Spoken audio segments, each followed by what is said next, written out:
Hey everybody, thank you all for coming tonight.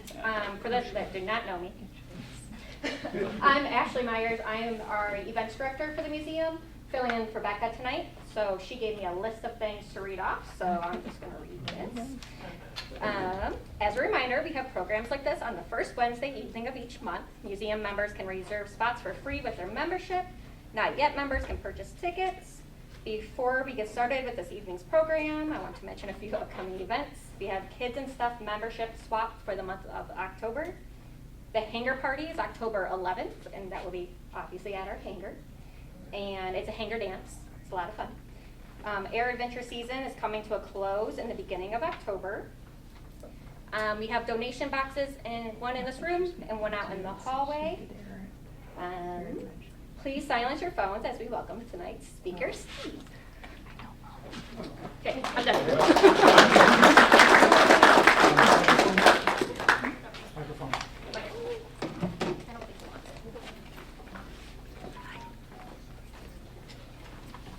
Give a few more. Cool. I'm going to do a little test. Can everyone hear me right now? Yeah. Yes. Okay, good.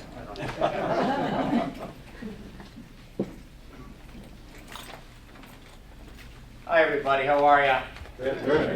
And you have my admiration for braving the elements out there and being here today, because it was raining a little bit. I think it stopped raining, but it's nice. Got a full house here. Got Detroit Tigers up here. You know the magic number right now is 14. Yeah. Just so that they could make the division. So if I was a betting man, I'd say they got it. Well, I'm never say never. I mean, I've betted that before and it didn't work out. But I've been in the museum business for over 24 years. I worked at some local museums and some really interesting museums, and probably the most, when I mention it, to get the biggest response from, is I spent 4 years at the National Baseball Hall of Fame in Cooperstown. I lived in Cooperstown, used to walk to work. Main Street was two blocks long, but actually it was 3 blocks, but the other block went the other direction. One traffic light. It had one drinking establishment called the Bold Dragoon. There's a VFW there. It's a very interesting, but your mind, it's a typical Norman Rockwell type of location.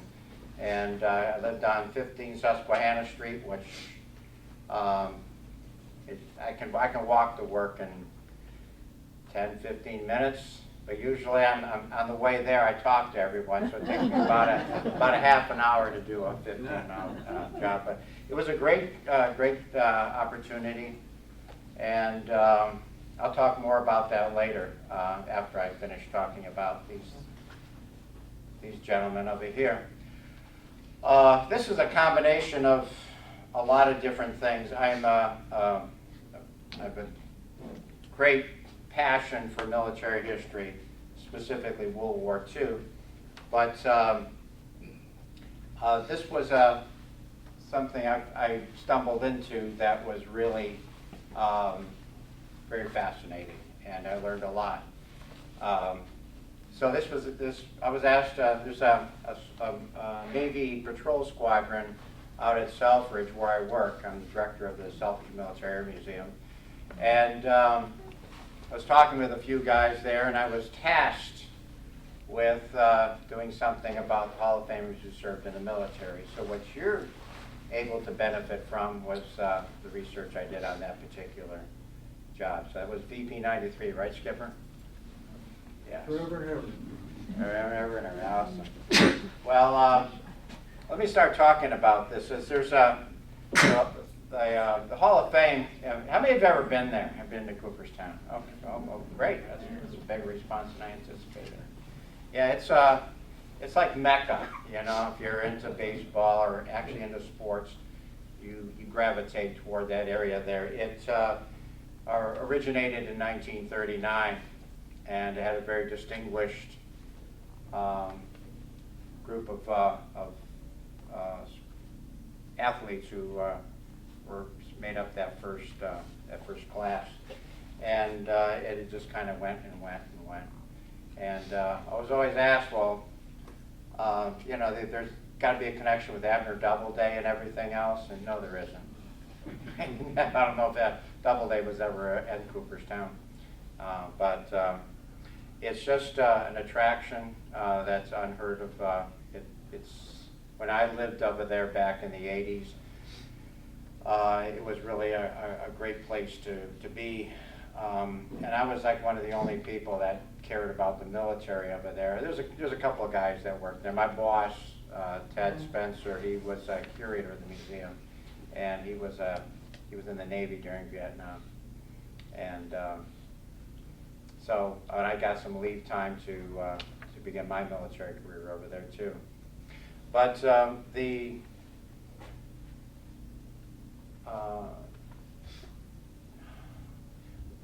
military doesn't really play much into it, and it's a when you look at it, it kind of focuses on the times that existed at that point, and we'll touch on that as we go through with it. There's 71 Baseball Hall of Famers who served in wartime that eventually did become Hall of Famers. One in the Civil War, all the way back to the Civil War. 27 served in World War I, and 37 who served in World War II, and 6 who served in Korea, and then that's it. That's it. A lot of it has to do with the fact that the Hall of Famers, they were drafted, and there was a sense of duty and obligation that prevailed all the way through, and that was quite pronounced. During World War I, the 27 Hall of Famers served in World War I, 16 in the Army, 10 in the Navy, and 1 in the Marine Corps. And it was, well, there's nothing more American than baseball, is there? So that was that catalyst that got focused on.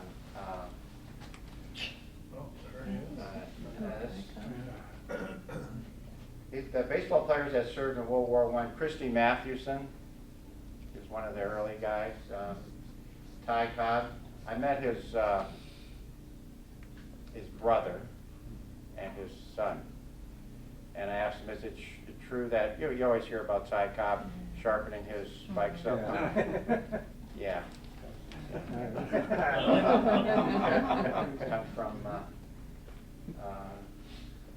and then Grover Alexander served with the 89th Division, Rolling W, 342nd Field Artillery. Casey Stengel, he was in the Navy. And Trish Speaker of the Red Sox was a naval aviator. So it's come from a distinguished class. World War II comes along. More than 500 major league players served in the armed forces. And 37 of the Hall of Famers served in World War II, 18 in the Army, 15 in the Navy, and 3 served in the Marines, and 1 in the Coast Guard. Now this is a very, this time you have almost a good chunk of the major league ball players serving in the armed forces. So there almost wasn't a baseball anymore. There was a guy, I don't know his first name, his last name is Wrigley, out of Chicago. And he came up with this bright idea of getting women involved in the sport.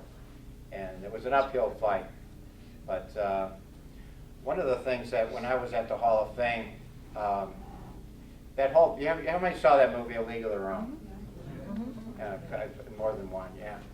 Well, that whole movie was the byproduct of my boss. He, it all started with him. He was reading a copy of Sports Illustrated, and they had a story about it. And I remember him getting all excited. Ted usually did get excited. I'll be back up a little bit. Ted Spencer His name is Theodore William Spencer from Quincy, Mass. Ted William Spencer. So he's named after a ball player. He's from Quincy. He had the Boston accent down really good, and he was he was just a man, a great guy to work with. And he said, I never heard of these things, these women. And there's three of us working in the office at that time. Peter Clark was the registrar who took care of all the collections. And then there was Ted, who was the curator over all exhibits and all the artifacts and stuff like that. He was on the board. And then there was me, was hired as an attempt to expand it a little bit because they couldn't handle all the stuff that was going on at the time. So that's where I came into the picture. And I remember I was working on something, and we had this one workroom, and it was our offices, our desks were all there, and we were going over it. We just kind of going back and forth, bantering about different things. In this case, it's the All-American Women's Professional Baseball League. That's a mouthful. And he had never heard of it. And Ted prides himself as knowing a lot about this stuff. So he did his research, and we got, Peter and I got updates daily on the whole thing. And he says, there's even an alumni organization. These were the players themselves they stuck together, all these years. One of them was from East Point. I ran into her in Cooperstown, but then I ran into her at a gas station, and they have cards, baseball cards too. But it was, I think she was at the Peaches. But anyways, it was critical, and for the sake of baseball, and in retrospect, looking at the big picture, to save baseball when everyone is going off to war, to keep that interest going. It was beneficial for the morale of the home front. You just can't go cold turkey on this sort of stuff, and you had to make it appealing, and you had to really build this up into it. And the women were looking for a place to have a reunion. They do these annual reunions. They all get together and have a good time. And so with a little bit of persuasion, they came to Cooperstown. And we have a ballpark there. It's called Doubleday Field. It's a WPA Works project. Well, if you saw the movie, you saw Doubleday Field in there. It's a great Depression era baseball field. And so they got there and they played and everything, and we got permission to play there, and it was great. And then my boss came up and talked about it. He says, you know what? We don't have anything about you guys here, and no one knows about you. And so he sold the idea to the board of directors of the Hall of Fame. We have these, what we call, there's this timeline, baseball timeline. It starts with like Egypt and ball games related to that, and it comes all the way. We bring it up right up to as current as we can. And he got permission, blessing from the board of directors, to do a sidebar exhibit. It's the little things that's like offshoot from the main flow of everything. And so we did it, and I worked on that with Ted. He did the research on it, talking with the ladies and everything else, getting all that taken care of, and I did a lot of the exhibit stuff, putting things together. And then we invited them back again. This is like a year or two later on, actually about a year and a half later on. They all came down, and we rigged up these really gaudy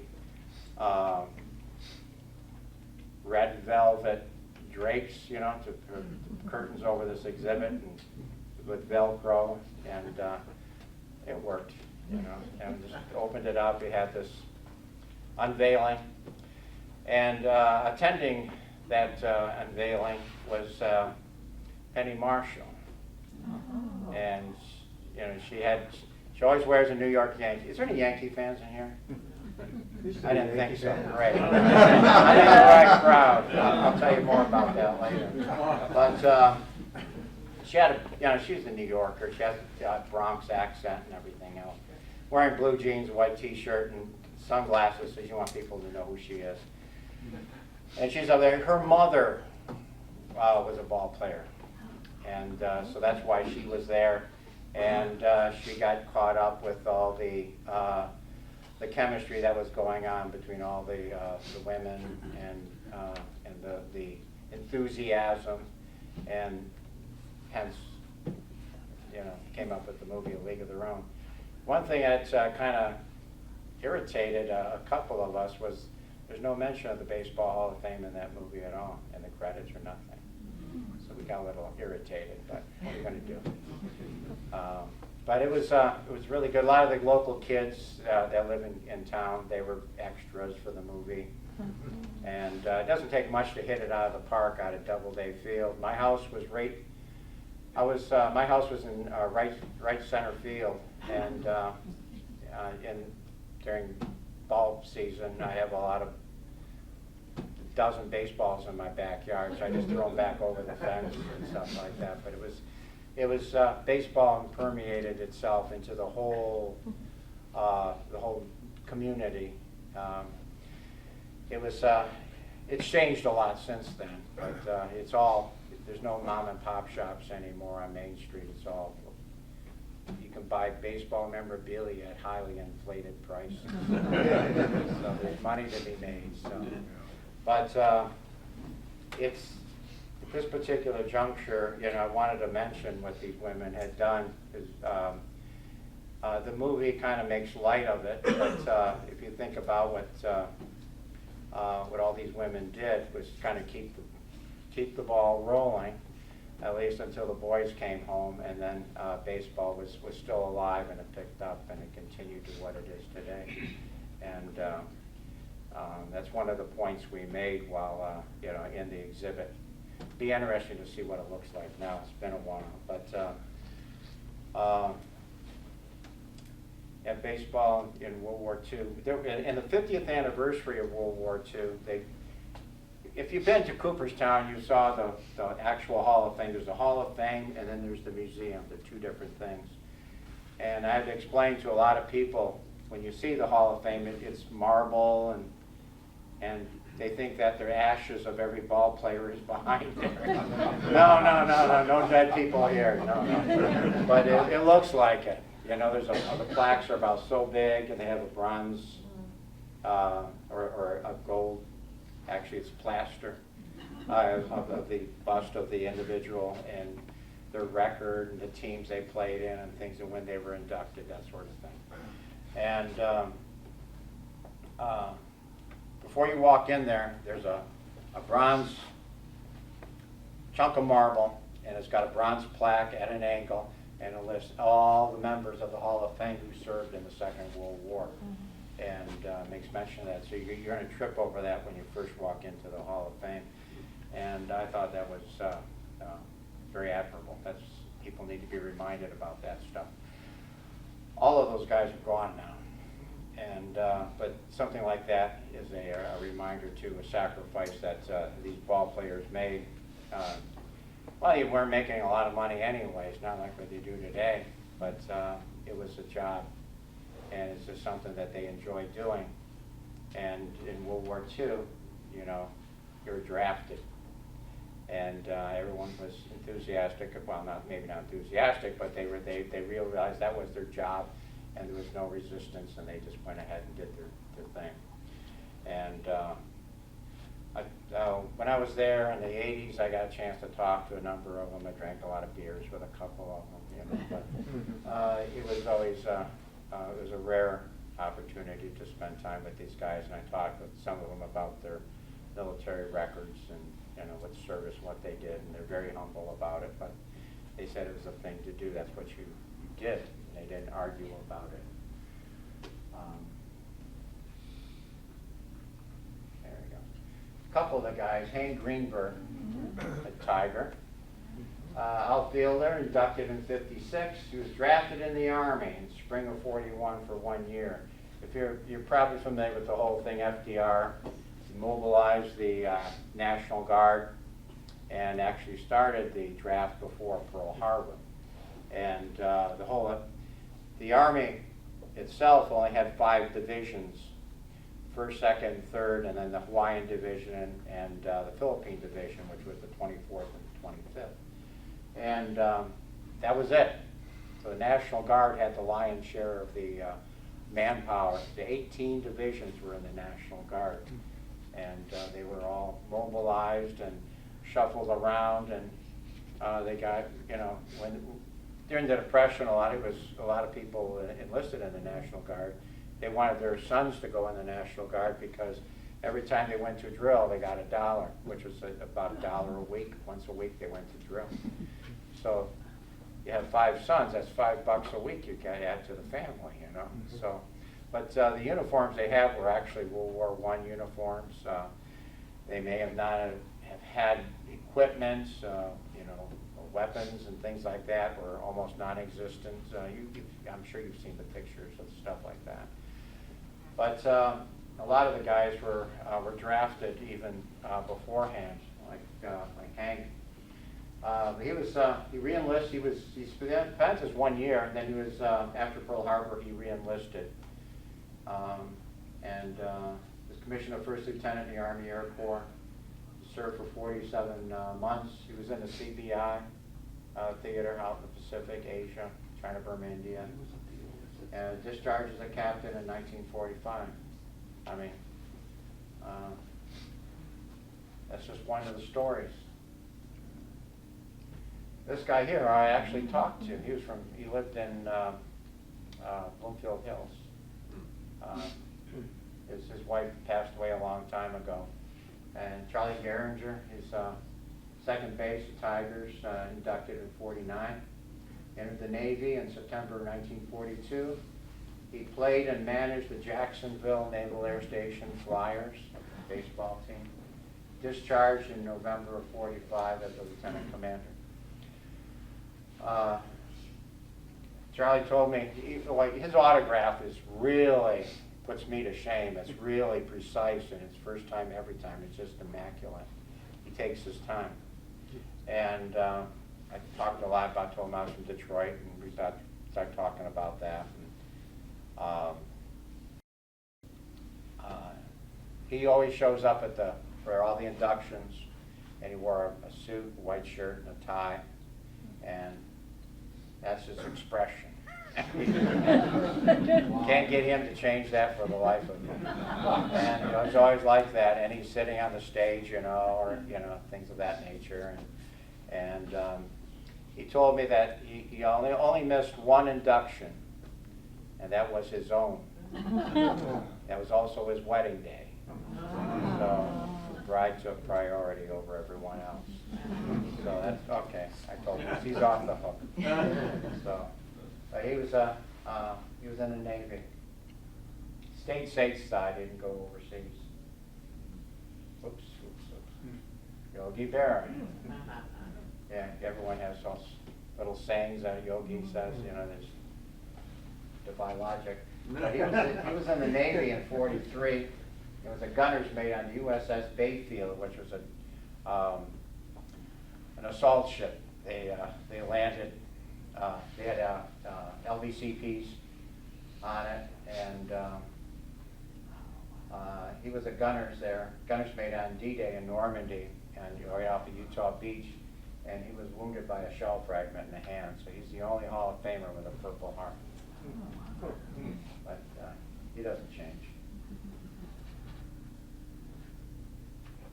Bob Feller, Cleveland Indians, inducted in 1962 as a pitcher. Sworn into the Navy on December 9th, 1941, 2 years after Pearl Harbor. Chief Petty Officer, gunner's mate aboard USS Alabama, BB-60. Served in the North Atlantic and Central Pacific. Supported the landings on Tarawa, Marshall Islands, the Caroline Islands, and the Philippines. And discharged August 20th, 1945. So he put in 4 years, so we needed those girls to keep the baseball going. So Bob can come back. Theodore Ted Williams. Joined the Navy Reserve on May 22nd, 1942. Commissioned a second lieutenant in the Marines as an aviator in May 2nd, 1944. Lieutenant Williams was at Pearl Harbor as a replacement pilot on September 2nd, 45, 80 years ago yesterday. Discharged from the Marine Corps on January 28, 1946. But a few years later on, something else happens. A little police action called the Korean War, and they need pilots. He's called up again. He flew Corsairs on combat missions in Korea. I remember running into some guys that were, actually was at the Hall of Fame, and they were telling me that they were in Korea when he was flying, and he said, "You always tell Ted Williams, his Corsair would bounce down the airfield." Cringe, but I don't know, the Corsairs, they bounce, they're hard. I've seen them land smoother than that.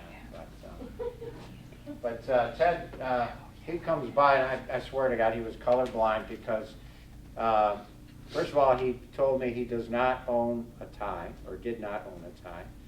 And he would have like an orange shirt, green pants, yellow tie. Violated the 3-color rule, you know, and and he didn't care. And we had to kind of, when my boss, his namesake, was showing him around, and I had to run interference with the little kids, because if he bumps his foot or something like that, or runs into a table or something, you don't know what's going to come out of his mouth. So I was kind of protecting the kids, you know. But, he was a great guy. I asked him, I said, you know, Mr. Williams, he said, name's Ted. Okay, Mr. Williams. Have you ever regret serving, you know, as a Marine? You know, imagine what your stats would have been. They're impressive anyways, if you know that. And he says, son, he called me son. He says, I made a good living out of hitting a ball with a piece of wood. He says, you know, any country will let you do that, you know, is worth it. So that was his retort. But it was quite he was a tall guy too. He was like 6'4" or something like that. I'm 6 foot, so I looked up to him. But he was a interesting guy. During the inductions, there's an insurance company that sponsors all the Hall of Famers to come back for the annual event. And there's a place in Cooperstown called the Otesaga, an old hotel. It's at the bottom of Lake Otsego. And they have so they tell me it's a really nice golf course there. And that's all he comes to Cooperstown for, is to play golf. And then he'll walk off the course. He's still wearing his golf stuff, you know, wave to everyone, plays the game for a while, then he's back on the course. We had I was in charge of the security, and we had 2 bands of security for the Hall of Famers, trying to shelter them from all the autograph seekers and stuff like that. We had like rent-a-cops around the outside. There was a wall that bordered between the road and the golf course. It was probably about this high. It's not going to keep too many people out. And I just told these people, your job depends on your ability to prevent people from climbing this wall, making sure you understand that. And they shook their heads north and south, so I figured, okay. And then while they're playing golf, this guy comes sprinting across the golf course. Mr. Williams, Mr. Williams. He picked up a golf ball and he hit it with a golf club and drilled it. Almost killed the kid. So I have trouble hitting a ball with a bat, you know, either with a golf club. So I saw it in my own eyes too. I'm impressed. Jackie Robinson, second base, Brooklyn Dodgers, inducted in '62. He was drafted in '42, assigned to the 9th Cavalry Regiment at Fort Riley, Kansas. Commissioned a second lieutenant in January '43, and assigned to the 761st Tank Battalion at Fort Hood, Texas. Honorably discharged November of '44. The 9th Cavalry Regiment was a all-black regiment. Goes all the way back to the Indian Wars. And the 761st was one of those experiments the Army dabbled in. It was an all-black tank battalion. It's Shermans, and they had a combination of Shermans and Stuarts and armored vehicles, half-tracks and everything else. And they didn't know where to put them. Because normally you have tanks in the armored divisions, but you also have tank battalions in the infantry divisions as well. It's organic armor support.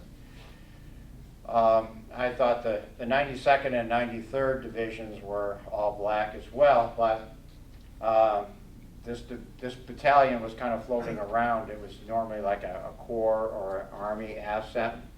And when they heard about their dilemma, Patton said, "I'll take them." And several of them earned Distinguished Service Crosses. One was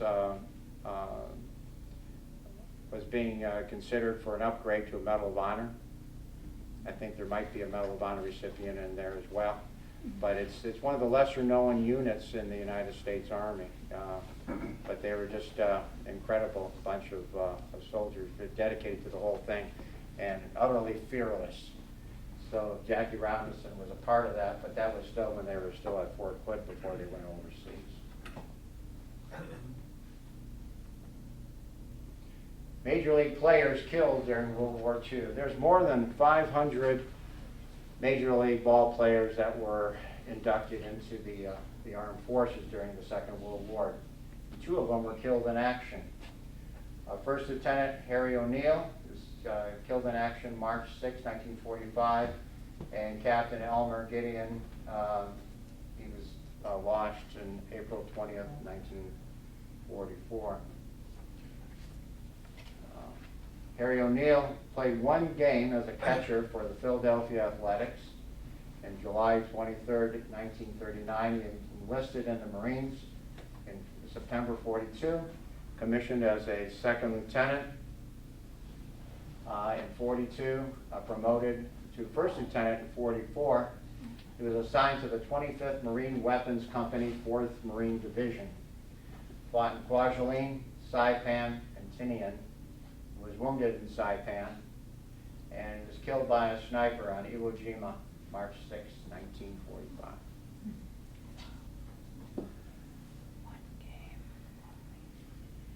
Elmer Gideon, triple sport athlete at some school called University of Michigan. Catcher with the Washington Senators, drafted in January of 41. Transferred to the Army Air Force on October 22nd, 1941. Commissioned as a 2nd lieutenant and a twin engine pilot, May 1942. Injured in a B-25 crash in August of 42. Transitioned to the B-26 Marauder. Operations officer of the 586th Bomb Squadron, 394th Bomb Group, as 9th Air Force. Killed in action April 20th, 1942, after a bombing mission on a B-1 site in France.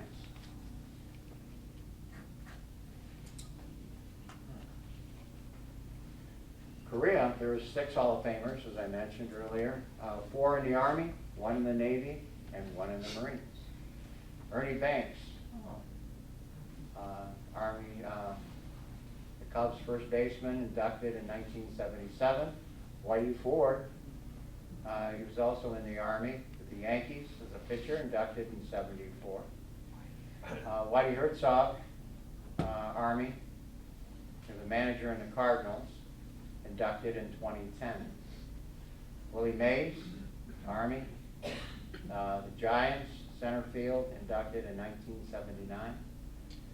Eddie Matthews, Navy, Tigers, third base, inducted in 1978, and Ted Williams, Marine, Red Sox, left field, inducted in 1966. There was 3 guys out of Chicago. There was Ernie Banks, Monty Irvin, and Billy Williams.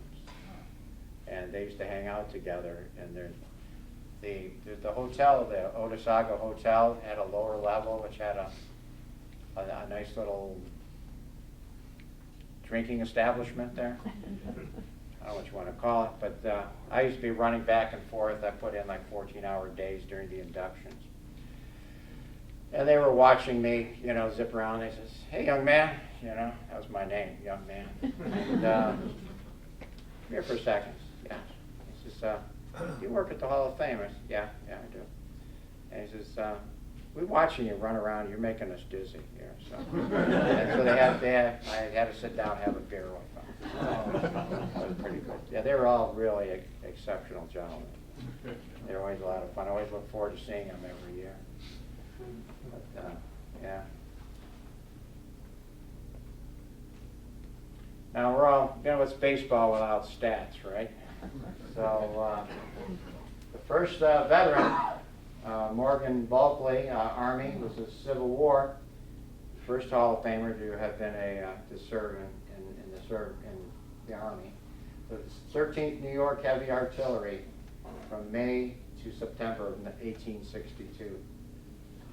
Veterans who have served in multiple conflicts. There were two. Larry McPhail served in World War I and II, and the other guy I talked about, Ted Williams, World War II in Korea.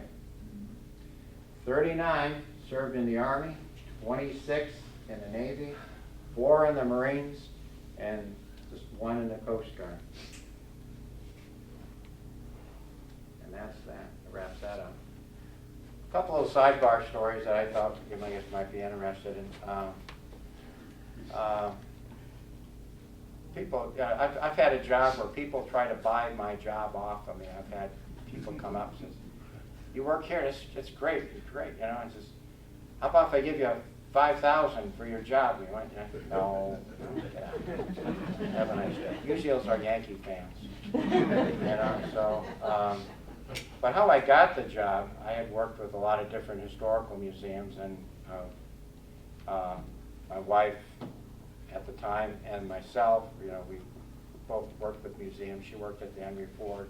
I worked at the museum in Troy.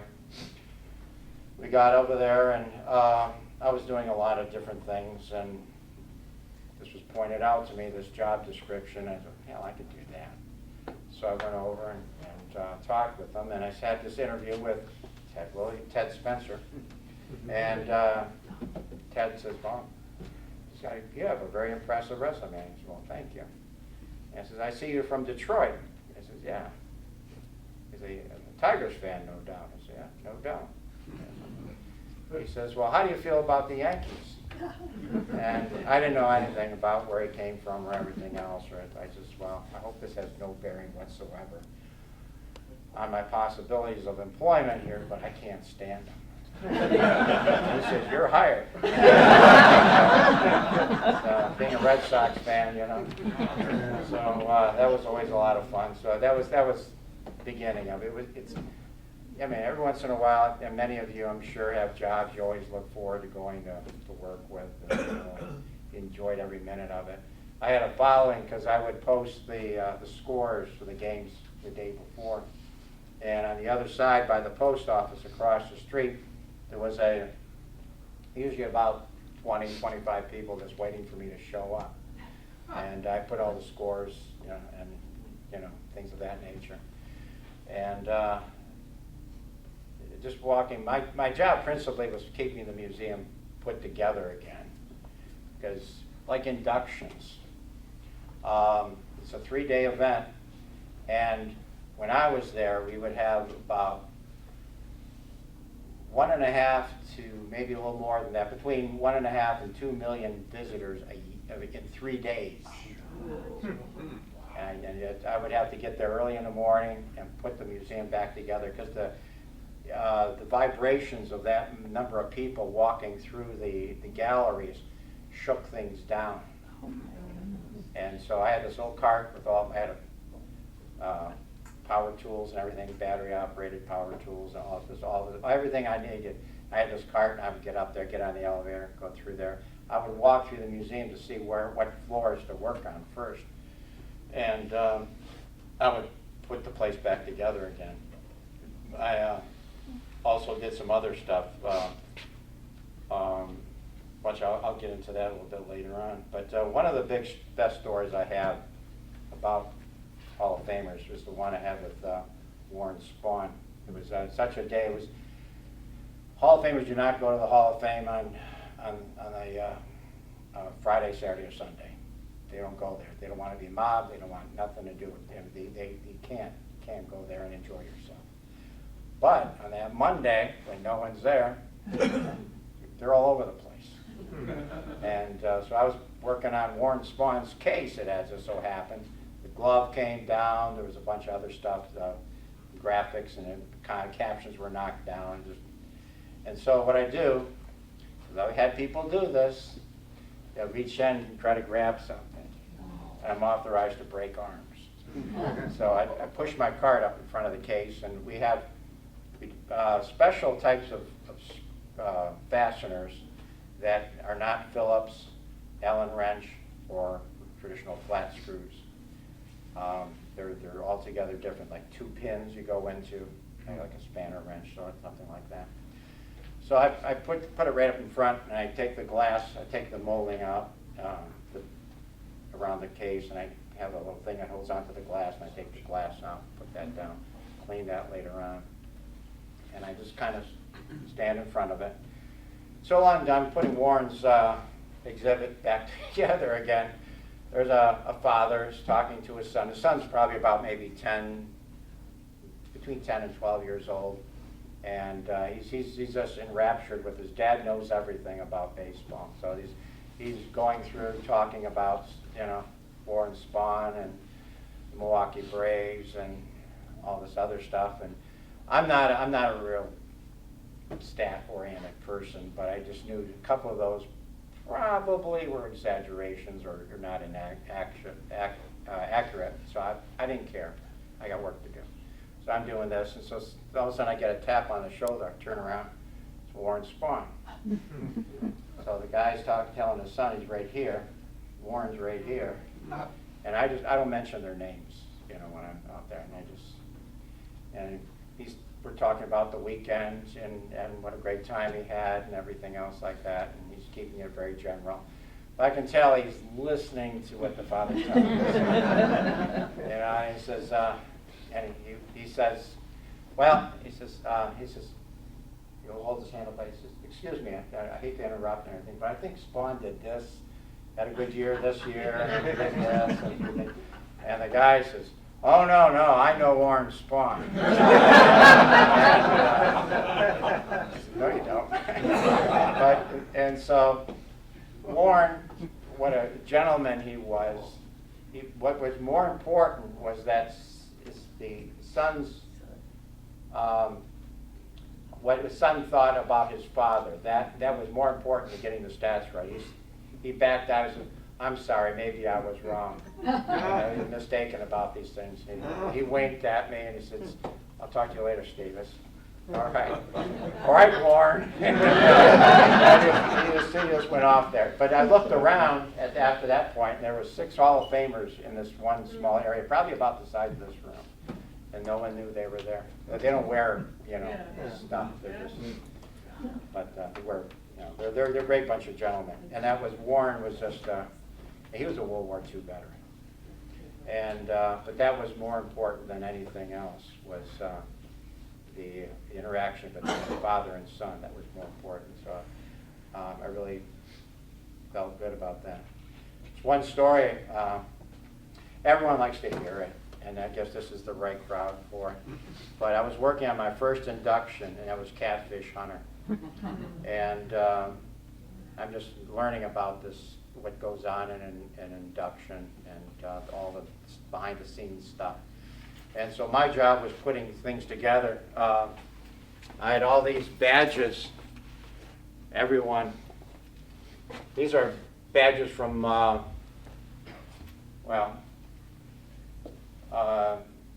Carl Yastrzemski, Johnny Bench, and this was, Pittsburgh Pirates. Sturgill, huh? Stargill, yeah, Willie Stargill. His whole family, he was the only one on that, so that's, and you know, they used to put these little stars on their hat, and they had those weird hats, and they had little stars every time they hit a home run or something. You know, almost like the football players do. And so, they start putting these on things, so. Then they're color coded too. Red is for the staff, green is for the family, blue, there's blue and white, I don't know what those mean, but I would put these things together and I put their names on them and organize it so that they can disseminate it to the family. There are some events, if you don't have one of these badges, and when you get the badges, if they give it to you, you're not going in any place. So I'm working feverishly on this thing, trying to work ahead of everything. And down below, our office was down below, not part of the museum at all. And then there's a work area that's probably about almost as big as this room here.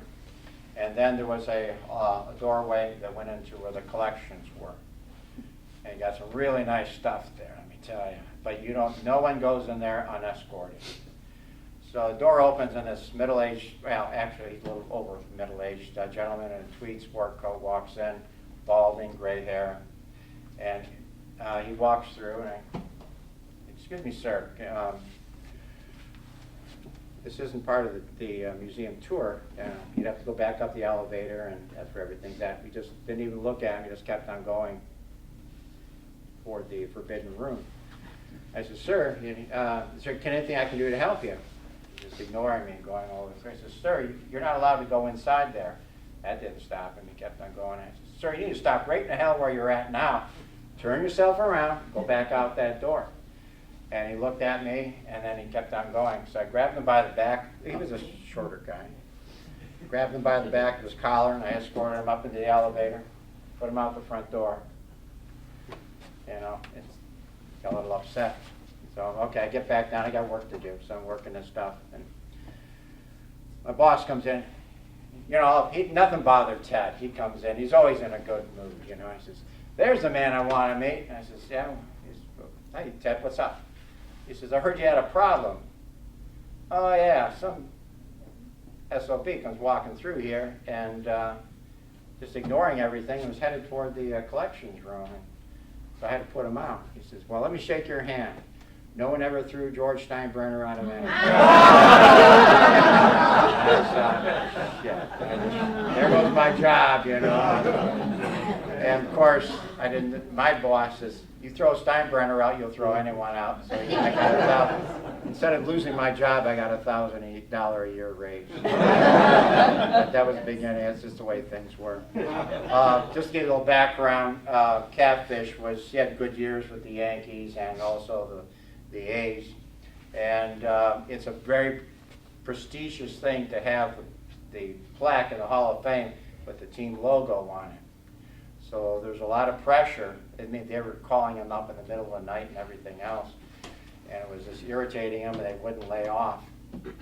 So he had one, I think it had an A's logo on it. And he came in and he says, I want out on my plaque, I don't want any logo on it. And he's, sure, it's your plaque. So we destroyed the Oakland A one, had one made with nothing on it. Now I was told there's 2 plaques in the Hall of Fame that do not have logos on them. I know one is Catfish. I can't tell you who the other one is, but you'd have to go and look yourself. But yeah,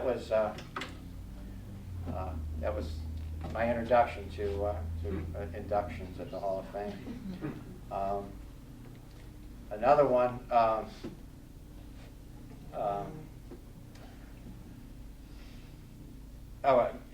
Working with security, and really after the inductions, the Hall of Famers, they go through this little pathway. We have those, that orange storm fence stuff that was just isolating everything. So everyone stays on the benches. There's a big park called Cooper Park.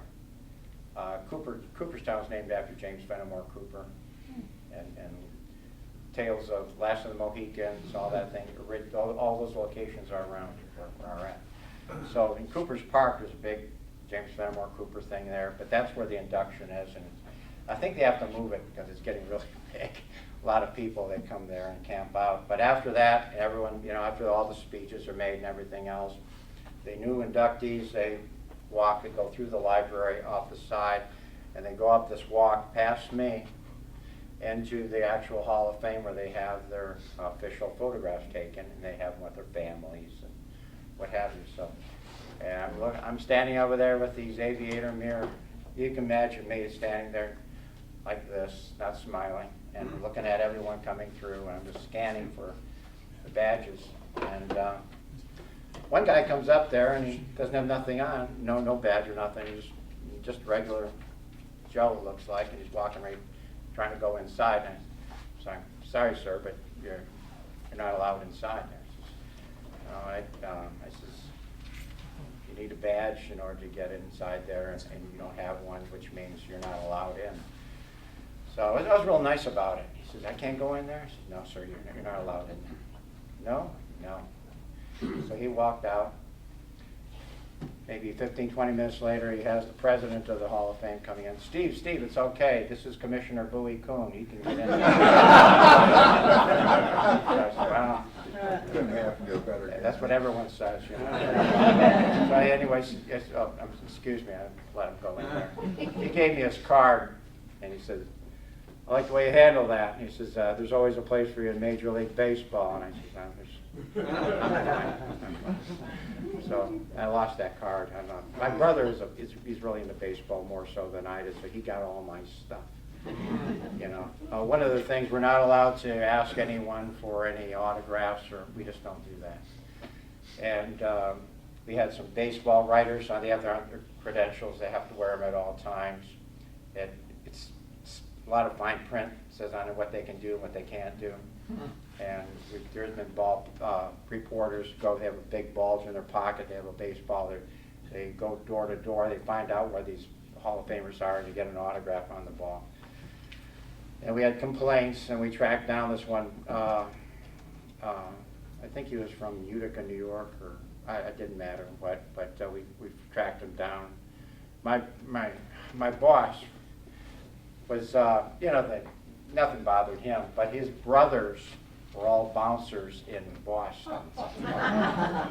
So we got the nickname, the Hall of Fame Gestapo.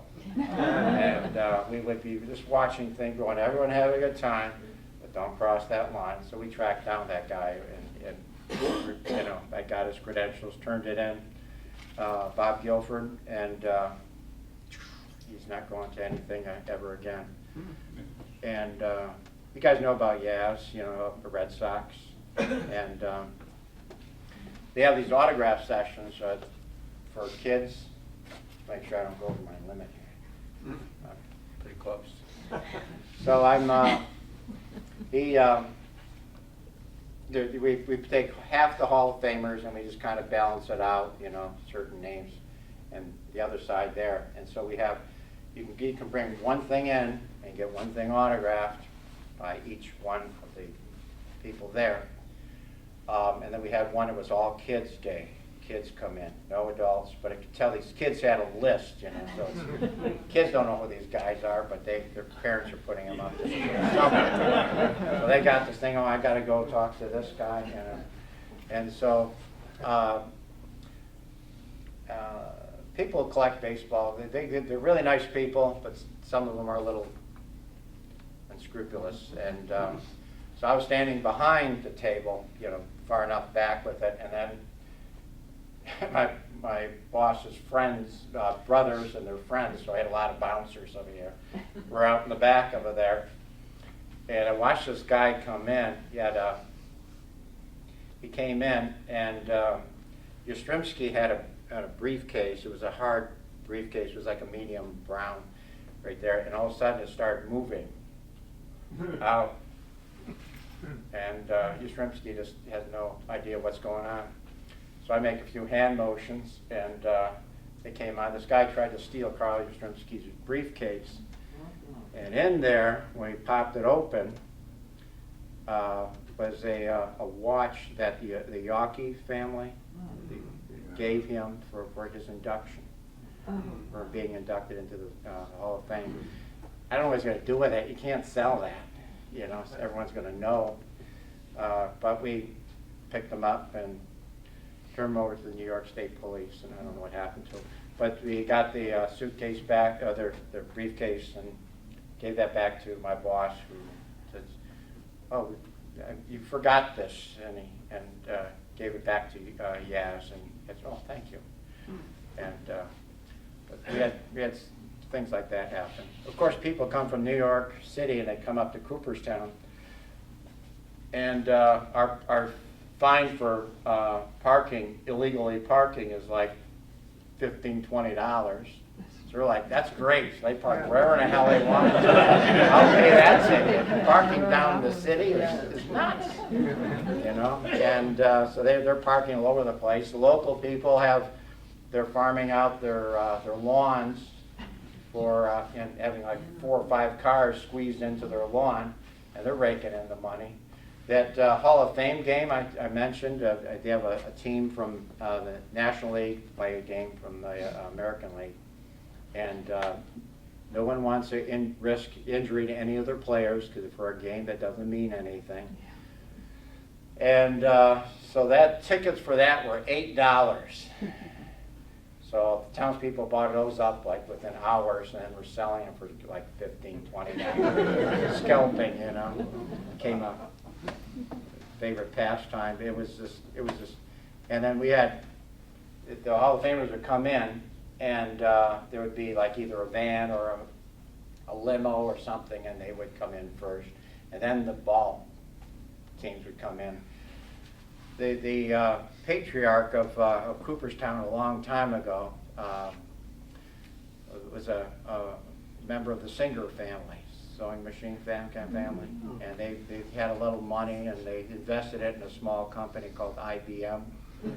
And that mushroomed up. So they had this, town has only one traffic light, remember, and they had this sports and athletic facility that would rival anything I've ever seen in any part of the country. They had not one, but 2 swimming pools, and they had a diving pool that was deep. Bowling alley, I mean, racquetball, everything. And that's where the teams would come to suit up and everything before they went and played.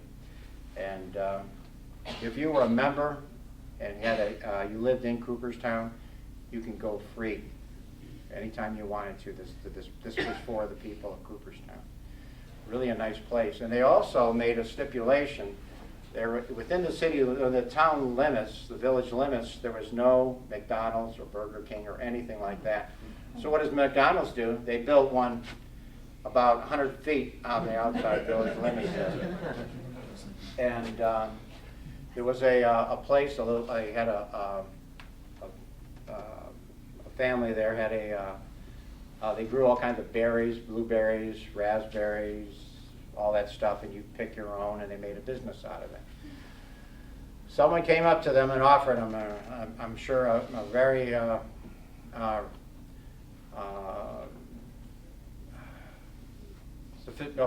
good price for their property there, and they turned it into a baseball series of baseball diamonds called the Field of Dreams. That was novel.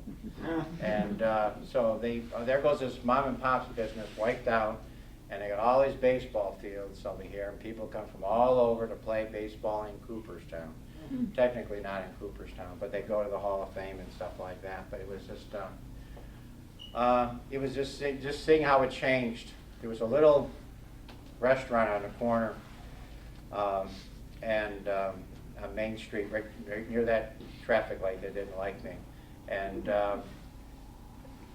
could take 15 customers, and it was real small. Great omelets, it was really nice, but they had to leave because of all the other stuff going on. So it changed over. There was an opera theater there, Glimmer Glass Opera Theater. It was really a nice place. And in the winter, we played baseball with fluorescent orange softballs on the ice and on the lake. That was a lot of fun. But everything changed. There was during the winter, there was about 2,500 people who lived in Cooperstown, And in the summer, there was over 10,000 people from the city would come up and would buy up all the big property or build something there. Of course, that drove up property values. And yeah, it was something different, but it was nice. And then when you really made it, you were invited to join the volunteer fire department. That was it. And a big siren went off. You didn't know whether the aliens were attacking or it was a fire. So, but it was really a nice place to live. And yeah, I got another job offer back in Detroit over here at Detroit Historical Museum, and I later I worked my first tour of duty over at Dawson Great Lakes Museum, and that was interesting transition. People don't hurry up over there, but they run around here pretty. I was able to see how things zip back and forth. Any questions from anybody? Sir? Are any of these inductees still alive yet? Or? There's the guys I talked with, the old guys, World War II, Korea, like that, they're all gone. I know I was watching a parade on TV not too long ago, and Bob Feller was the Grand Marshal, so I didn't even know he was still alive at that time. Well, he was a World War II vet, so Yeah. probably, how long ago was that? 10 years ago was that, maybe? Okay, yeah. Yeah, I don't believe they're around. But it wasn't like it used to be. It was a lot of fun being there. Yeah. Did anyone here collect baseball cards? No? Yeah, sort of. You know a Honus Wagner card? You've heard about that? Well, when I was there, someone, a consortium got together. It's a tobacco card, is what it is. And they bought one at auction for $1 million. And that's nothing compared to what they go for now, if you can find a real one. The Hall of Fame, we had 3 of them. One of my side jobs is I took care of the baseball card collection. I don't collect baseball cards, but we had somewhere in the vicinity of over 120,000 baseball cards. A lot of them were tobacco cards. We had some that were late 19th century stuff. It's really, my boss says, Ted, hey Steve, he says, I want you to look up a Topps this year and this number, and how many do we have of those? I said, here's a Mickey Mantle rookie card. He says, I said, we got 12 of those. He said, who needs a new car? And obviously he was serious. We could each have one if we wanted it, but I didn't take him up on that. I said, I don't collect these things. I can shoot myself now. It's more than just a new car now. It's a Lamborghini, but they're my brother says, do you know what these things are worth? I said, I don't want to know. But we had all those baseball cards there, and we had Hall of Fame had 3 certified original Honus Wagner cards. I forget the number on it, but the T1, 105 or 107 or something like that. See, Honus Wagner, he didn't have any fun. He didn't swear, didn't drink, never chased women around, nothing. And he didn't like the idea that his image was associated with tobacco, because he didn't smoke in it, so he wanted them all recalled. Well, that's impossible. But, during World War II and such, you had paper drives, so a lot of baseball cards ended up being turned into mulch for things. And so a lot of them were thinned out, but there was a number out there. We had a book about the rules of baseball that Peter Clark, he said, hey, Steve, you're gonna love to see this book. Oh, 19th century book, open it up.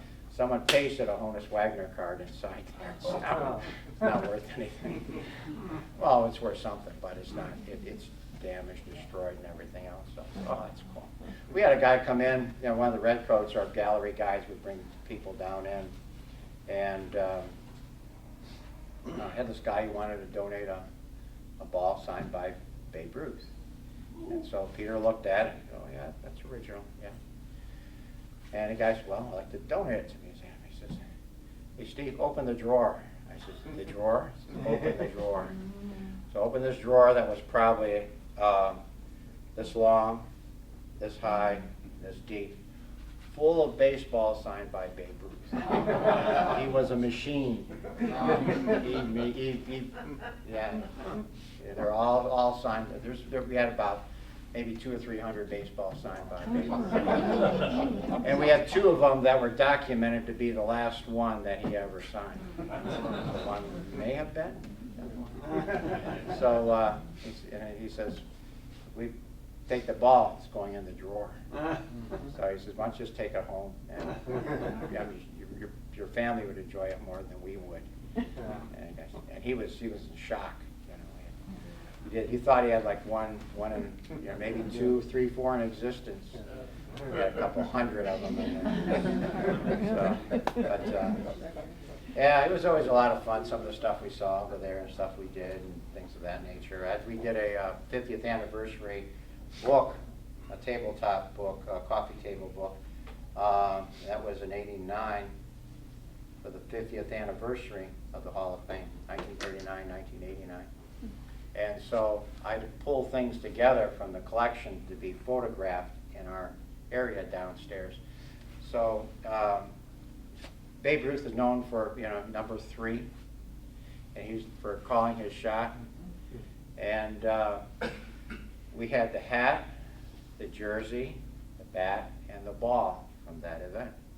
And I had to go get those and bring them down. And we had to have a photograph in this thing of all those things. We finally get it down there because people are starting to crowd me, I back off, I got it back. And they would, people just would follow me around when I had the bat and the ball, and Babe Ruth's jersey when he wore there. And so we're looking at all this stuff and just trying to, what something like this would be worth. And the numbers were just staggering, but it's stuff that's never going to leave the Hall of Fame. It's going to be right there all the time. We had a lot of stuff very similar to that. Pete Rose's uniform he wore on the last game he played. Just go through all the stuff that we had. But anyways, is there some more questions? Sir? During the war, World War II, there was no male baseball played? Probably not, because the teams, you couldn't get a team together that could play, and trying to get them involved, trying to get them, there's a coordinated and set up a schedule and everything else. It was Wrigley saw the writing on the wall. He had to do something to keep baseball alive. Well, in that movie, at the end of the movie, when it shows all the women coming back, that was not filmed at the museum or at the. When they had the reunion there, Yeah, that was in the Hall of Fame. Yeah, yeah. There's a room there called the the Doubleday room, and they had the Doubleday ball, and there's a different way. There was a game called Rounders, which was 4 bases you ran, and where the batting position was between first and home. It wasn't a diamond, it was a square. And there was a ball that it wasn't like a figure 8 sewn together. It was split like this, and then you put like yarn in the middle of it. It was real soft, and then they sewed it up. And that's what the Doubleday ball was. And supposedly it was found in something that Abner Doubleday had, on his property, and so that was the Doubleday ball. So that was in that same room that he took all that stuff out of there to make the movie. So we had to move it all the way downstairs. And they made up fabricated stuff that looked like stuff we had at the Hall of Fame. So you got money, you can do stuff like that. So, any other questions? Yes. What do you do at Selfridge? What's that? You're at Selfridge now, museum. What's good through there?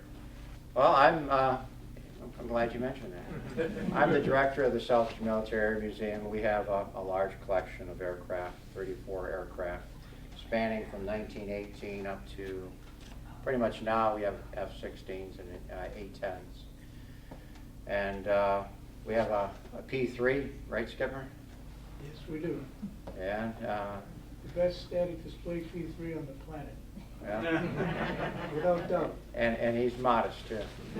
So it's we got a P3 that you can go up and visit. We have two 130s.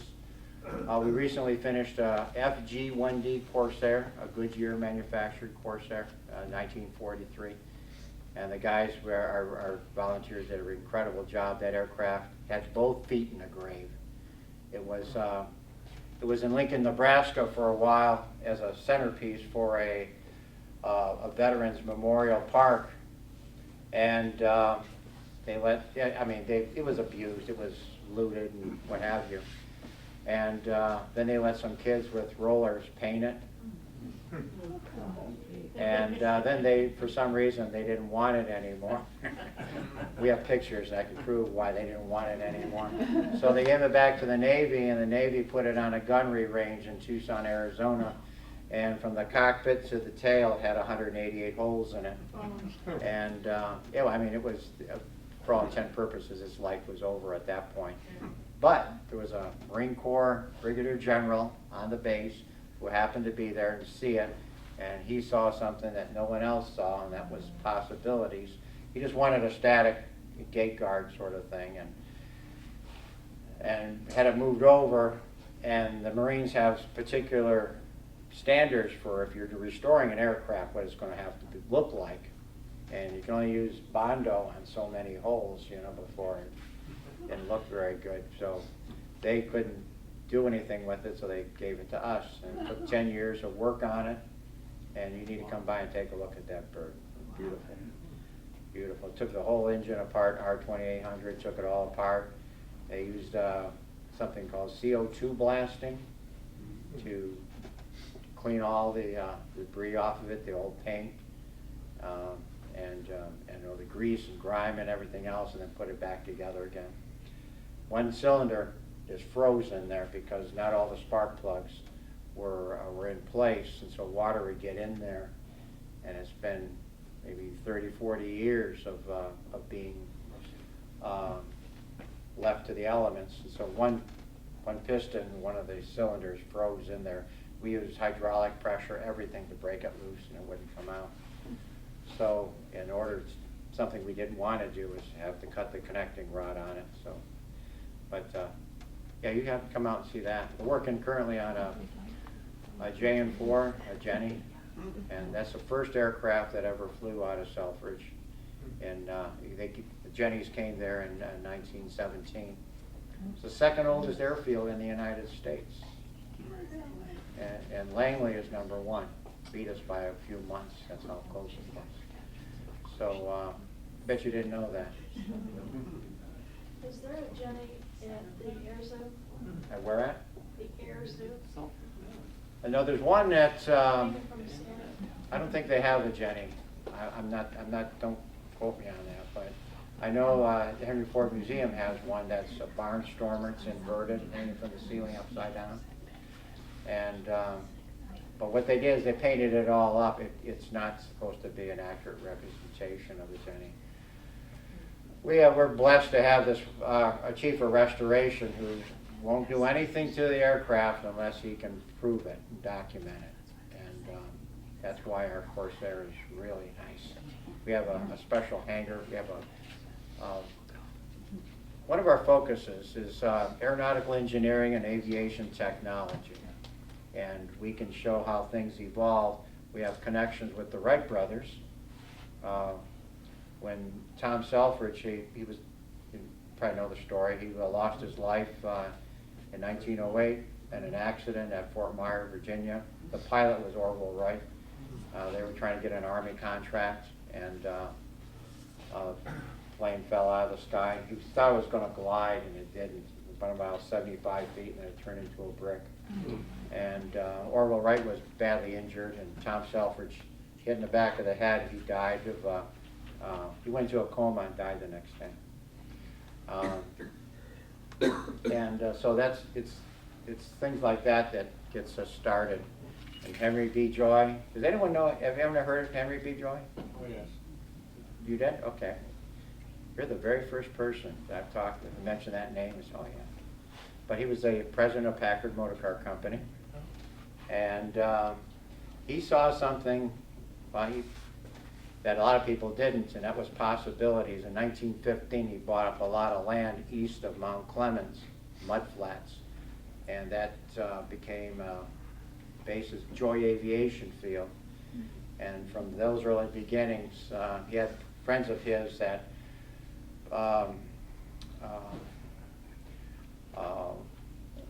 went to the War Department because they were looking for places to train pilots, maintainers, aerial photographers, and gunnery, and everything else like that. You can do all that at Selfridge, out there. So the Army leased the property from 1917 to 1919, and then they outright bought it in 1919, and it expanded.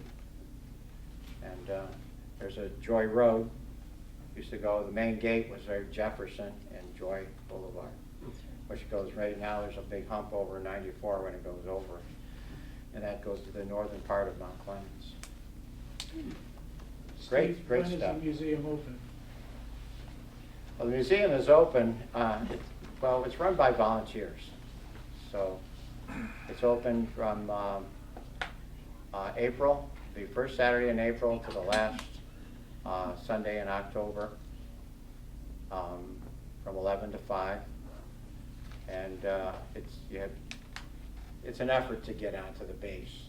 It's not open for everyone to go through there for obvious reasons, security reasons. So there's ways that you visit our website, which is on the brochure over here, and we can help you with the vetting process to expedite things and get you through a lot quicker. Or you can call me and I'll go out and pick you up. I'm retired Army, and then I brought people on. I love people to come and see this. People love aircraft. I think that's more than one of you guys out there. And this is the only museum you can walk up and touch the aircraft. But you can't take them home.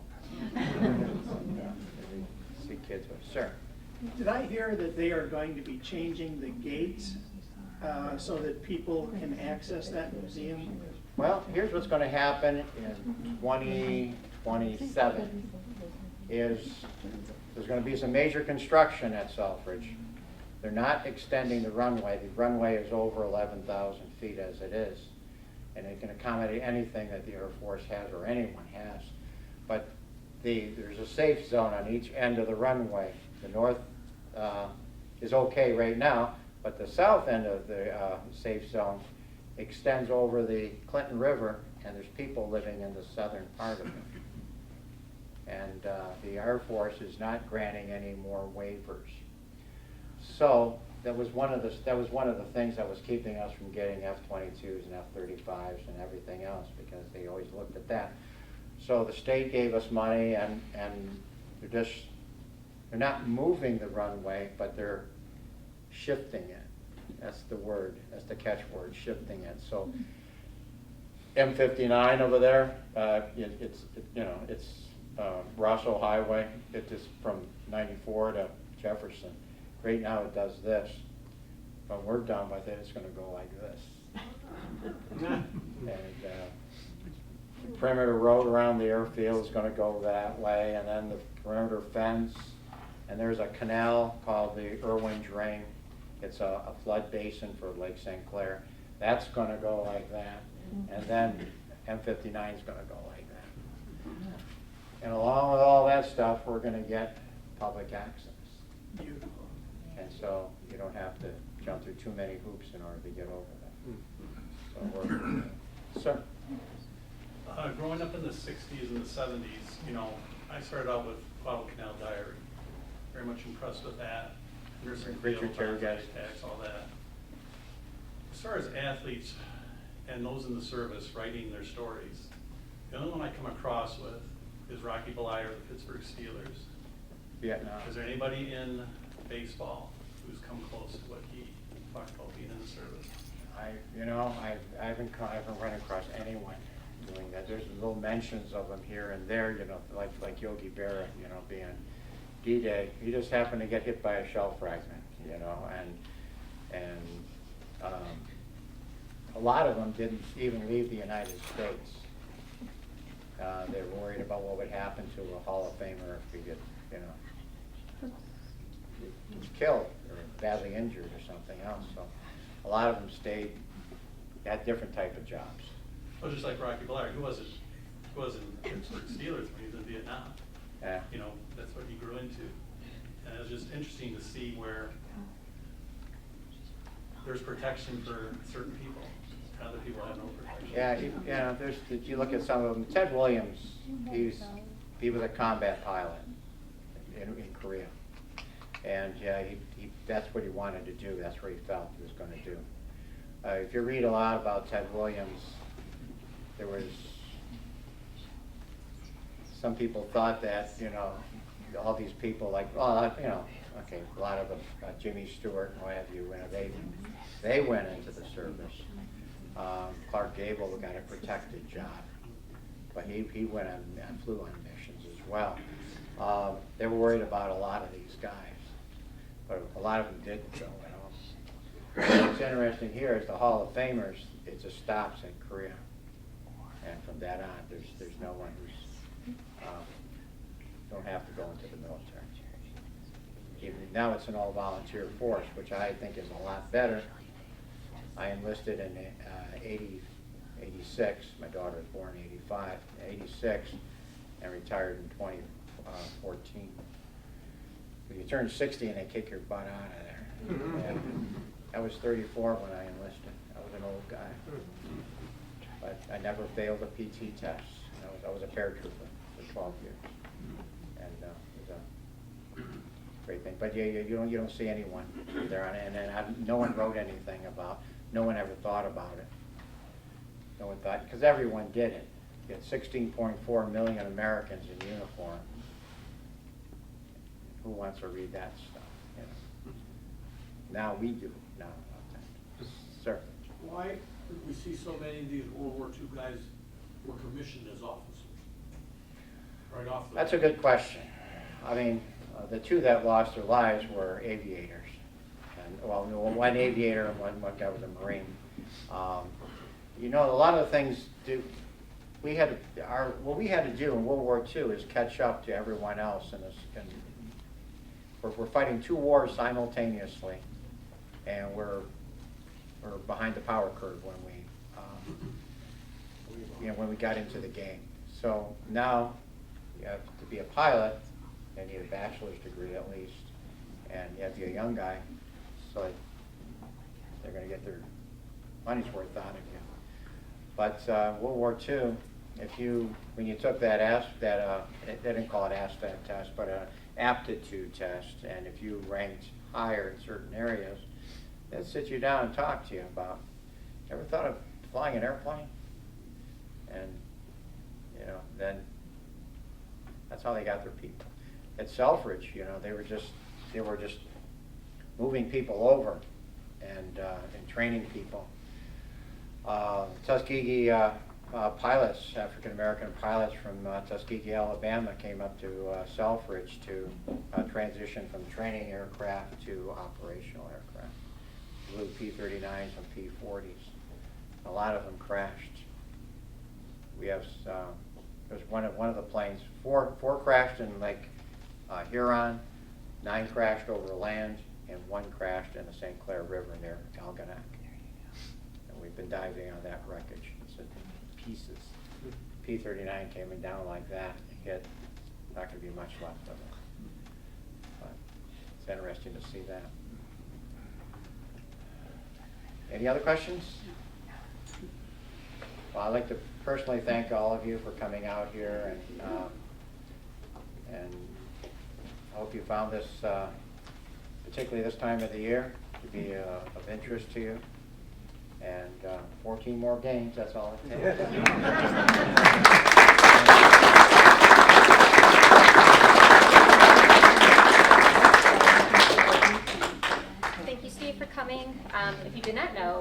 Steve also does World War II trips in Europe, and 4 of us in this room have gone with him a few years ago. So you can ask him about that too. Next month's program will be all about the Michigan War Dog Memorial. Their VP of Operations, Clint, will be here on October 1st, and we'll be sharing more about the organization and the memorial itself. And tickets go on sale tomorrow via the online calendar. And thank you all, and I hope you drive safe. Thank you. Thank you.